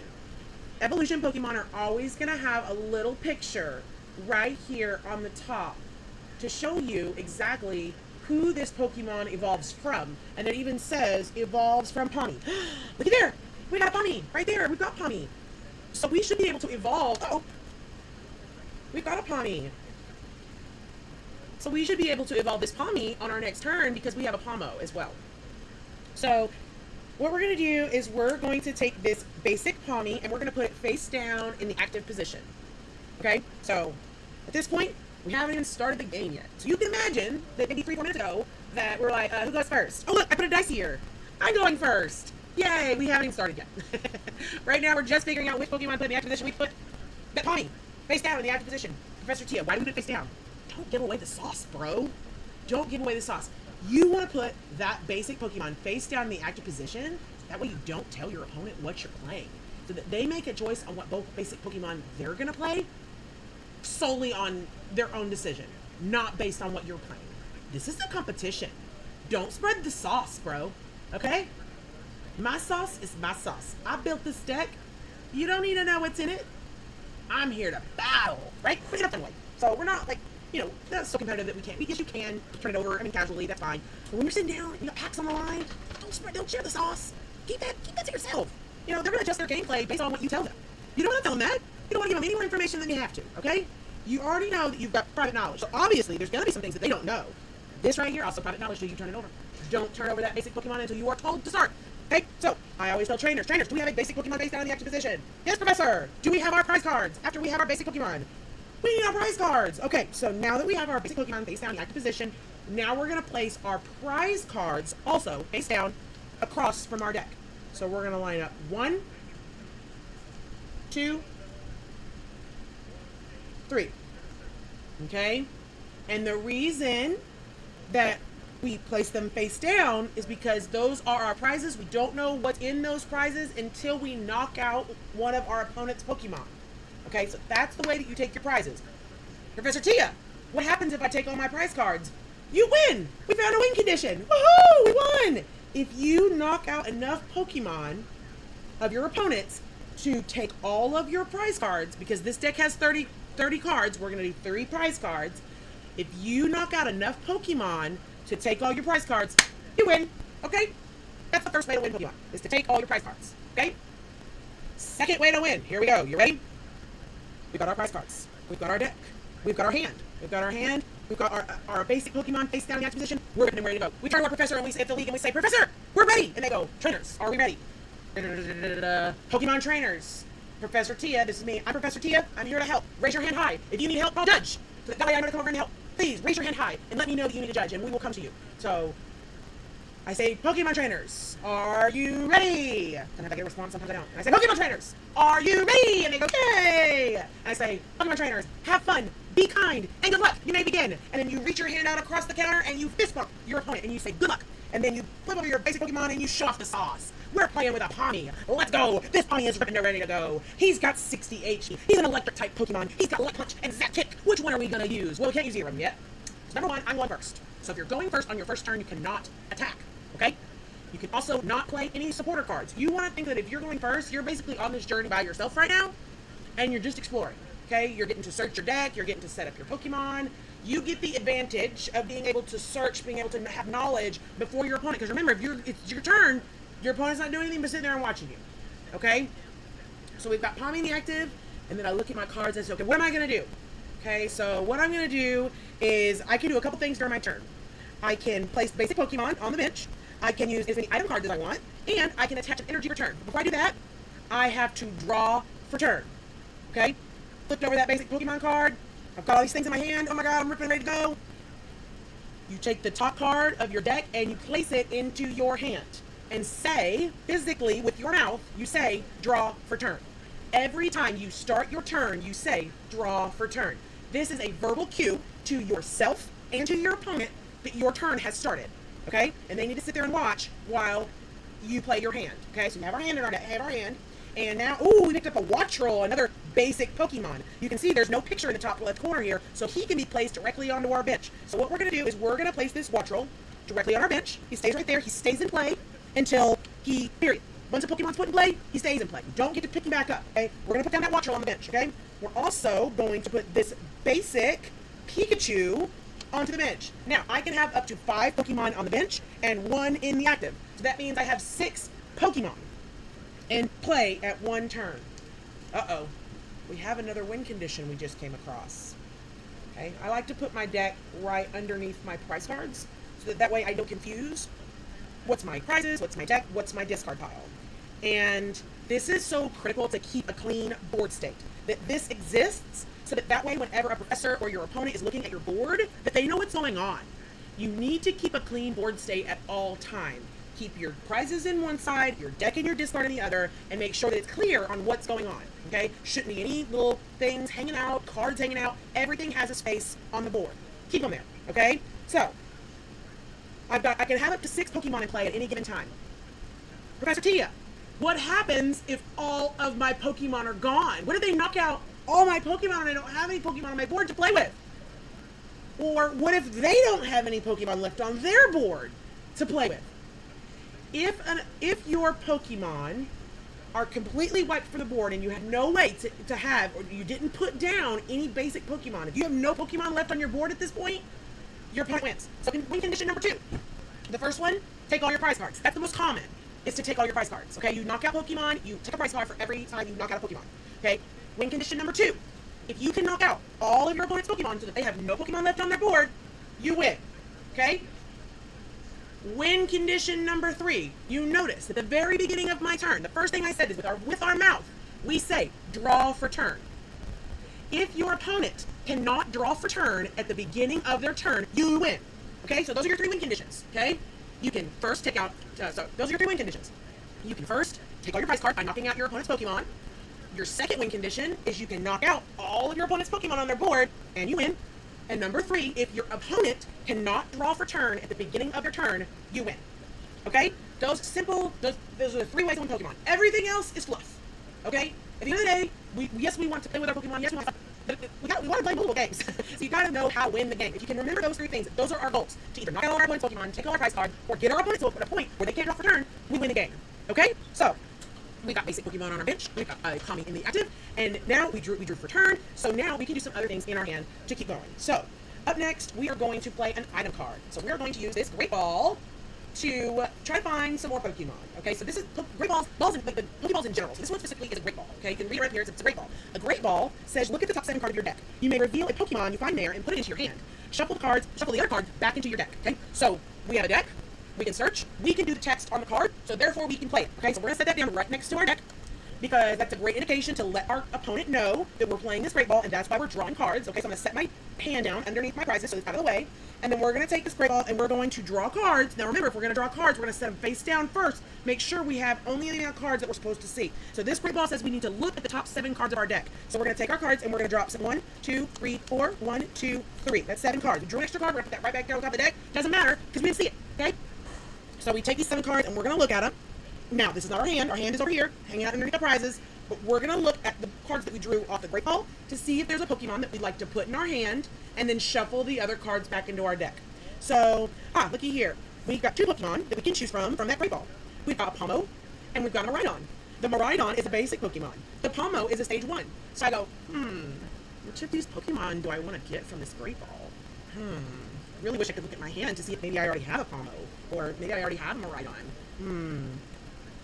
So okay, what do I do? So then you go, okay, well, I'm going to take these cards that I just drew off that great ball. We're going to set them face down right on top of that great ball, and we're going to refer back to our hand, so that way we don't get confused on which one is which. And we go, oh, yeah, I already have a Pomo in my hand. I don't necessarily want to grab that Pomo.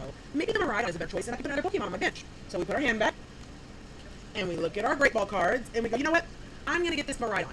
So it does say on here, you may reveal it if you find it. So look at the top of the card. You may reveal a Pokemon you find there and put it into your hand. So you're going to show that Pokemon to your opponent and go, opponent, I'm going to get this Miraidon off the great ball. You don't have to show the rest of them. You're just to say, hey, I'm going to get this Miraidon. Because technically, you don't have to show them all this. You just need to show them what you're putting in your hand, so that way they know that it was actually a Pokemon and not something else. Okay? So you show your opponent, say, I'm going to get this Miraidon. You put that face down right there in your hand, and then you take the great ball cards, and you're going to, when people are starting out, this is what I recommend. You take half your deck, you lift up half your deck, put those cards inside your deck, and then you just tell your opponent, would you like cut or tap? So that way they can re-randomize your deck if you're not that great at shuffling. It's okay. We're learning. You don't have to be a perfect shuffler first day. Okay? Professor Tia says it's okay.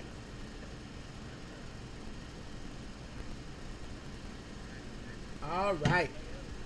So, we've used the great ball. It doesn't stay there.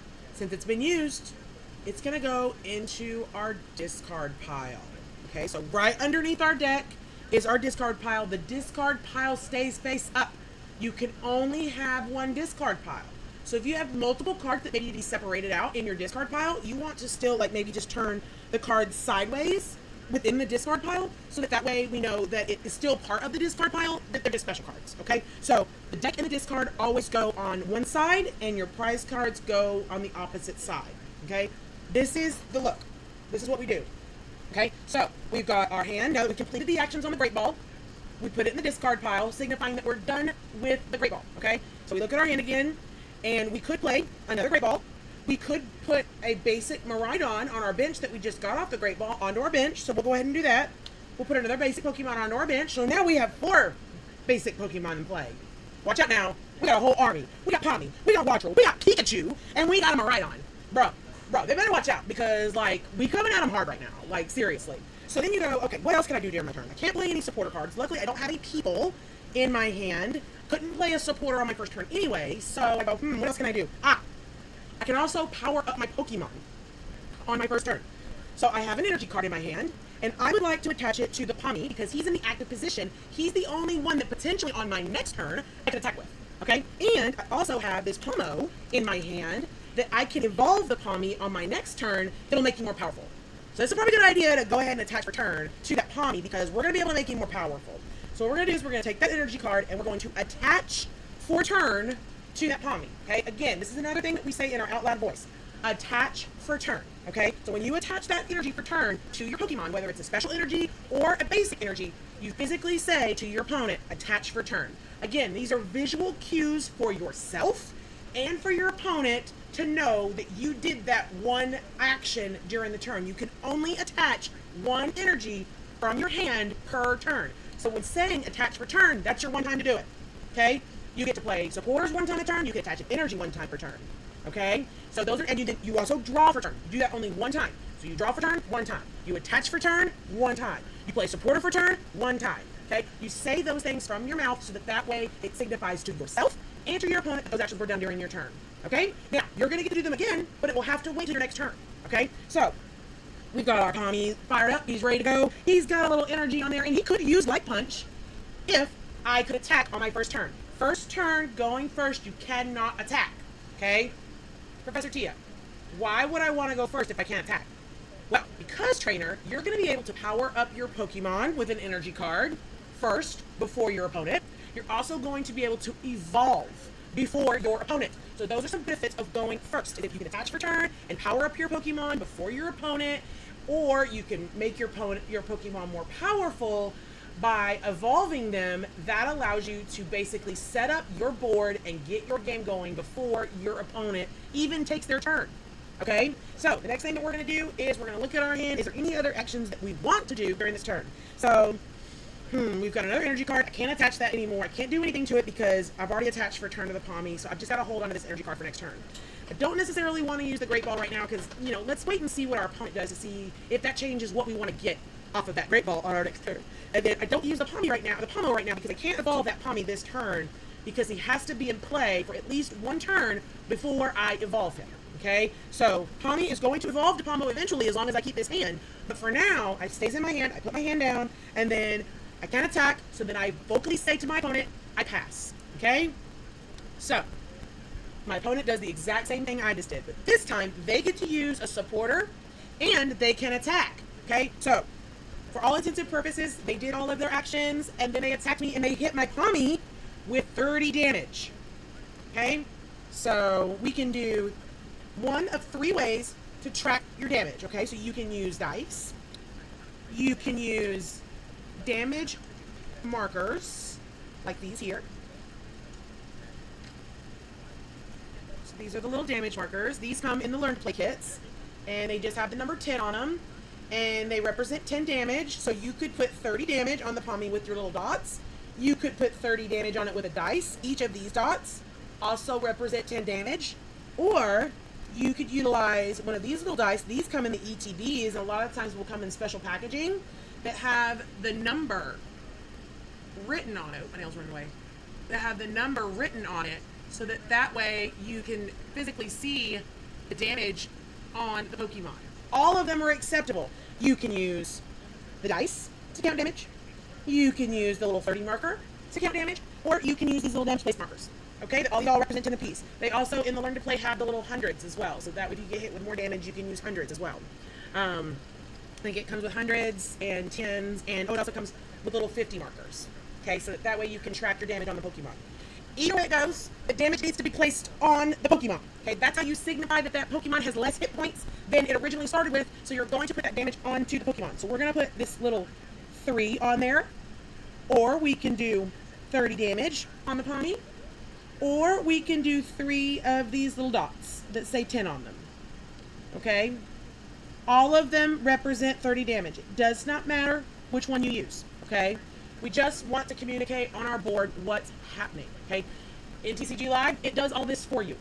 So that's why utilizing my study hall to be able to learn how to in-person play is so critical, so that way you can learn how to play the game and be able to physically, in person, play Pokemon TCG. Okay? So right now, my Pommy has 30 damage on him. So, how much damage can Pommy take before he's knocked out? Remember, if I run out of hit points, my Pokemon gets knocked out. If I run out of hit points, my Pokemon get knocked out. And then my opponent takes a prize card. We don't want them taking prize cards, okay? Because if they take all their prize cards, they win. So we don't want that. So we've got a basic Pokemon in the active, Pommy, that's got 30 damage on him. Since he's got 30 damage on him right now, he also has what they call damage counters. He has 3 damage counters. Damage counters are for every 10 damage is 1 damage counter. Okay, so this Pommy has 3 damage counters on him, or he has 30 damage on the Pokemon right now. Okay, so it's our turn. Our opponent attacked, therefore their turn is ended, so now they get to watch us play. So first thing I do is I draw for turn. So I draw for turn, and I take 1 card off the top of my deck. I can even set it face down on the board real quick to make sure that I only have 1 card, and then I place that in my hand. I drew another energy card. Fantastic. So what we're going to do is we're going to first take this Pomo, and we're going to evolve my Pommy. But Professor Tia, Pommy has damage on him. Yes. So because this Pokemon has already been damaged, we're going to take that damage, and it's going to transfer to that Pomo. But this Pomo has 80 hit points. So instead of having 30 hit points left on my Pommy, I now have 50 50 hit points left on my Pomo. So now my Pomo can take much more damage before he's knocked out. So that way, it hopefully prevents our opponent from knocking out our Pokemon. We don't want our Pokemon to be knocked out. If it's got damage on it, it runs the risk of being knocked out. Our Pokemon don't die. They get knocked out. When they get knocked out, they go to the discard pile. Okay? So, we did the Pomo, and now we're going to look at our hand again. And we're going to go ahead and use this Great Ball. So again, we're going to put the Great Ball right there. And then it says, look at the top 7 cards of our deck. 1, 2, 3, 4, 5, 6, 7. And that allows us to use the Great Ball. So we've got our 7 cards that we're going to look at for our Great Ball. And we're going to see what Pokemon we want to grab off of this Great Ball. Ooh, looky there. We found a Palmot. He evolves from Pomo. That might be a great card to grab because that means we can make our Pomo even beefier. That would take him to 140 hit points. Wow, it would take a lot for our opponent to knock out that Pokemon. And luckily, we've already evolved to a Pomo on this turn, so on next turn, we can evolve to a Palmot and get even stronger. But let's look and see what else we have with our Great Ball. So we also have another Palmy, okay? So he might be a good idea that if we look at our opponent's board state and we go, oh, I think he's probably going to knock out my Pomo on the next turn, on his next turn. I'm not going to be able to get to that Palmot like this turn because he just evolved. Oh, I might want to grab that Palmy so that way,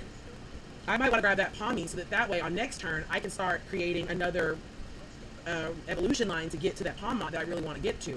You know what? We're going to go ahead and take our chances. We're going to grab this Palmot off the Great Ball because hopefully we'll get to evolve that Pomo on our next turn. We're going to go ahead and put this Palmot in our hand, and then we're going to take our Great Ball cards. Again, we're going to put those right in the middle of our deck, and then ask our opponent to shuffle our deck for us so that way it's nice and randomized. Okay, so we put our Palmot. That's what I grabbed out the Palmot. We show our opponent. We always put it right there on the top of our hand, so that way we know exactly what card we did last. Okay? And then we're going to take our Great Ball because it's been used. We finished the actions on the card. We're going to place that in the discard pile. Okay? And then we've evolved. We've utilized trainer cards. We don't have any support cards to use. We've discarded the Great Ball. We don't have any supporters we can use on our turn, but we do have an energy card, and we haven't attached for turn yet. So let's go ahead and attach for turn to this Pomo. So now, since he has been powered up, we can't play any additional cards. We can't evolve into a Palmot on this turn. He just became a Pomo. We can't attach another energy card. We already attached for turn this turn. So now we put our hand down and we go, okay, what do? We can't play any more cards out of our hand, so now it's time to either attack or pass. Once we attack or pass, our turn ends. So what we're going to do is we're going to say we can either do Static Shock, which only requires 1 energy to do 20 damage to our opponent's active Pokemon, or now that we have 2 energies attached, right here, if we have 2 energies attached to our Pokemon, we can use Electro Bullet. Say, what? Man, Electro Bullet allows us to do 50 damage to the active Pokemon, but there's also some small print underneath Electro Bullet, and let's read it. It says, this attack also does 30 damage to one of your opponent's benched Pokemon. Whoa. Now we're not just hitting Pokemon in the active position. If they've got any Pokemon on their bench, we're going to put damage on those guys too. Okay? That's what I'm talking about. Let's put damage on everybody, because the more damage we put out there, the more likely we are to knock out Pokemon, because they run out of hit points, and we can take prize cards. So that is the goal. Okay, we want to try to deliver as much damage as we can onto our opponent's board state to start knocking out Pokemon so that way we can take prize cards and win. Da-da-da, that's the whole point of Pokemon! But the big thing is understanding where and how and what to put on the board so that way it communicates clearly to yourself, to your opponent. That's the biggest thing. You need to be able to look at your board state and know what's going on. So that's why I teach the skills that I do, is so that way you can understand what's going on in your board state, what's going on in your opponent's board state, and if Psyduck is playing this hand, and I walk by as a judge, and I go, why do you have 7 Pokemon on your bench? Trainer, why do you have 7 Pokemon on your bench? Those are part of my discard pile. Oh, well, let's tighten up that discard pile a little bit, so that way it communicates exactly what's going on in your gameplay, okay? Or, shows here that you healed 30 damage. You played a potion and you didn't heal that damage. A judge can walk by and go, hey, you need to make sure that you took a prize card, or you put the damage properly on the Pokemon, or where does this energy card belong to? Which Pokemon does this energy card belong to? We know that because it's behind this Pomo, it belongs to Pomo. If it's on the bench, I always like to put it on top of this, so that way it's communicated to your opponent what kind of energy it is, and it's not taking up extra room on your board space. So place those energy cards that you attach to return to your bench on the top, so that way it doesn't take up extra board space, but it also communicates to your opponent. You never want to put the energy behind there. You want to have clear communication on what's going on your bench at all times. Okay? So as long as you have that energy card behind there, it communicates that energy card is attached to that Miraidon. Okay? But we didn't have it on there. We had it on that Pomo, so that way we could use Electric Bullet. So we're going to say Pomo. Psyduck, say Pomo. Use Electro Bullet for 50. That's what Psyduck does. So he says use Electro Bullet for 50. So I deliver 50 damage to my opponent's active Pokemon, and then I'm going to say, you know what, you've got a Charmander on that bench, put 30 damage on that Charmander. Okay? So you get to choose where that damage goes with that effect of the attack. So you get to pick. Now, your opponent will choose how they choose to put that damage on the bench, on their board state. Just like you can pick any way to mark damage, your opponent also needs to have these resources to be able to mark damage on their board state. Okay? Now, good news is the card in the active position was only 50 hit points, and so we knocked it out, and it was removed from the board to go to its discard pile. So once you knock out a Pokemon, it goes to the discard pile, and then we get to take a prize card. Okay, so we knocked out a Pokemon, and we're going to take a prize card. So now, we only have 2 prize cards left before we win. Okay? So, Pokemon trainers, those are your big takeaways today. You can attach for turn, play as many item cards as you want during your turn, play a supporter card per turn, and to start your turn, you say, draw for turn. Okay? Pokemon trainers, I've delivered a ton of information today. I will be clipping this and putting this on my TikTok so that way you can refer back to it. I hope that you found this informative. If you haven't been watching the World's Tournament, please look on any streaming platform to find the Pokemon World's TCG Tournament. Go to the tournament, ask questions, come back to Study Hall, have questions to be able to, maybe somebody else has the same question. What's up, Miss Bella? We just taught a whole learn to play. We have, look at this, look at this, look at this. I am so happy that we were able to, let's see here, multi-guest. Let's see if we can invite Miss Bella to join in on the fun and talk to her. This is my mentor, my friend, and I'm so happy to have her in my corner. Miss Bella, how are you, my love? Doing wonderful. How's the stream look today? So we have a whole new setup now. We've created a learn to play area. We've created my little talking head here. And in the middle here, we are celebrating the Pokemon World Championship Tournament that is literally happening right now in San Francisco. So there are Pokemon trainers from all over the world that have gathered to enjoy Pokemon, not just in a card game, but also in Pokemon Go, Pokemon Unite, Pokemon VGC, which is the video game, Pokemon, and then also all these wonderful activities from all over the world. People have competed all year to come to this tournament. So I was glad I got to do this today, which was a special Pokemon study hall that talked about World as well. What are you up to today?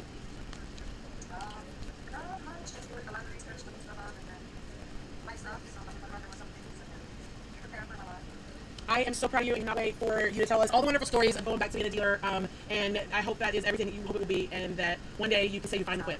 I know you're not, honey. I know the support that you get from the community here on TikTok is really special. So not having us right there cheering you on might be a little bit of a miss. You know, you might miss us a little bit.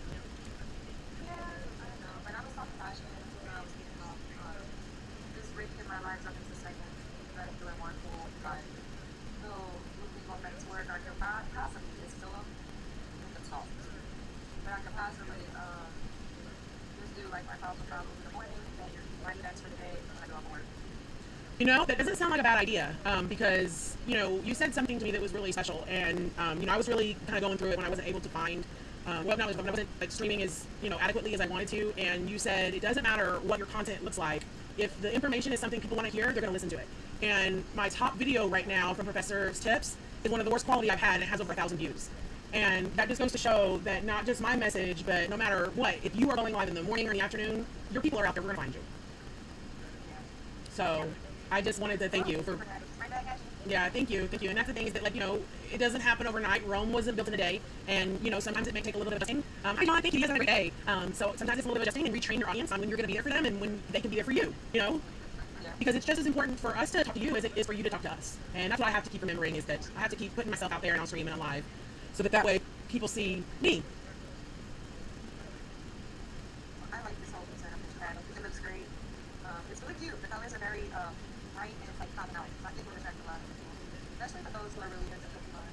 And I think the biggest part about this platform is being able to have a live that I can crop and snip and put on my TikTok, because a lot of people may not be able to come to a 3 o'clock showing, but because I'm clipping my, you know, my most important parts of my live, I'm able to put those on my TikTok and allow people to basically tune in whenever they can see it. You know, it doesn't necessarily have to be at 3 p.m. Central. You can come and get this content whenever you want, you know? Yeah. So, I have 5 platforms going right now. I have TikTok, I have TikTok, Instagram, Twitch, Facebook, and YouTube going right now. Yeah, so I'm still trying to understand and navigate all the chat boards. So that's one thing I'm still working on is the chat boards. But I don't really have like today was my first day going live on YouTube. So like my content is brand new on that platform. So I don't even know what to expect as far as what my live stream looks like on YouTube. So but I have gone live on Twitch before. I guess say like 3 to 5 followers on Twitch that tune in. Like I have 3 viewers right now that are literally just watching me play the game. But it is lagging about a full 30 seconds stream wise from TikTok to those other platforms. So even though they're getting the content, it's not as interactive as it could be. That TikTok is allowing me to have. You know. Oh look at the babies. Yeah. Pikachu in his little jacket, and then Jigglypuff. Jiggly, look, you got a little bow. Look, it's a Bella bow. She's so cute. She's adorable. So these were special edition plushies. These were special edition plushies from the Worlds tournament last year. So me and my son went to Worlds last year, and these were the plushies that we got. So he got. See, it says Anaheim on the back. That's what the tournament was last year. Was in Anaheim. And then he's got his little Pokemon ball, little jersey. We call him Cholochu.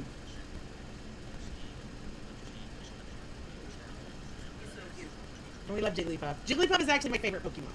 So, they were here to help us today. Sent to his birthday.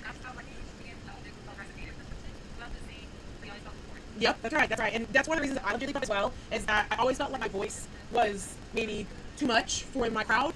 And so, I'm trying to find the crowd that matches my voice versus the other way around. So, and my partner this morning told me I need to be a life coach.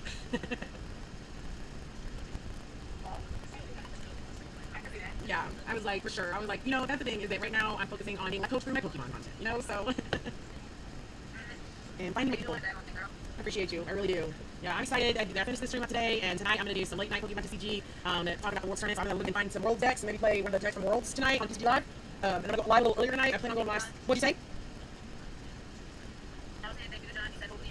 Oh, thank you, John. I appreciate you, honey. I can't see him in the room. I just see his chat, so I can't see that he's actually in here. Well, there's John Akers, and then there's definitely not John. I think they're the same John. They're the same John. But you know what? Those are 2 different people in the chat. So that's great. So, but yeah, that's the plan is to do one of the Worlds decks tonight on TCG Live and do my content for more experienced player on my evening show, and then in the morning my study hall is more of how to learn playing, ask questions, and things of that nature. Whereas my nighttime show is a little more competitive, a little bit more advanced content. So that way I help both sides. So I don't want to leave out our trainers who do know how to play, but would also like professor tips. Right. So, but the temperature is starting to rise in my house, so I'm gonna get off live. I've already been on live for 2 hours today, so it was an hour longer than I did yesterday, and I feel much more confident about my stream and my setup, and I feel professional now. Pokemon Professor Tia can't look unprofessional. What does that even mean? No. Nope, we're not perfect. That's right. But you know what? We can always strive for the best we can be, right? Yeah. So you don't have to be perfect. Just be the best you can be. And for me, I knew that what I had before wasn't the best I could be. So I made a change. I made an action plan. I made a goal. And I said, you know what? I'm going to make this look the way I want it to look. And I looked at the resources I did. And I literally, yesterday, Bella, spent 12 hours on my computer learning through ChatGPT how to create this. And it was not easy. That's really cool. Thank you. Yeah, it's a totally different setup. So, I'm gonna get out of here, Bella. Have a great day as well. Oh yeah, I wanna be the very best. There we go. To catch them is my real quest. To train them is my goal. Yeah, to train them is my quest, and to catch them is my quest. To train them is my goal. I will travel across the land, searching far and wide. Each Pokemon to understand the power that's inside Pokemon. Oh, you know what? I can sing that tonight at the talent show. Our courage will bring us through. I'll teach you and you teach me. Pokemon. Gotta catch 'em all. Pokemon. So, I might have a guest appearance tonight. Yes.